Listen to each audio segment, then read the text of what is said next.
Friends, మేము మా అమ్మ వాళ్ళ ఇంటికి వచ్చామండి. మామిడికాయ పచ్చడి పెడుతున్నాము. మామిడికాయలు కడిగి పెట్టాము, వెల్లుల్లిపాయలు కొలుస్తున్నాము. అక్క వాళ్ళు హాయ్ చెప్తారంటండి. మా అమ్మ కూడా వెల్లుల్లిపాయలు ఒలుస్తుందండి, మా మీద అరుస్తుంది బాగా. మామిడికాయలు కట్ చేసే కత్తెరండి ఇది.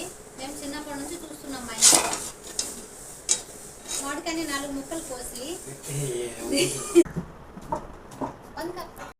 పచ్చడి మామిడికాయలండి, జలాలు.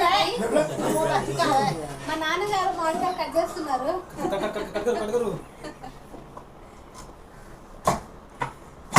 ఇది పచ్చడి మేము చిన్నప్పటి నుంచి చూస్తున్నాం మా ఇంట్లో. నేను పుట్టక ముందు నుంచి ఉంది ఇది.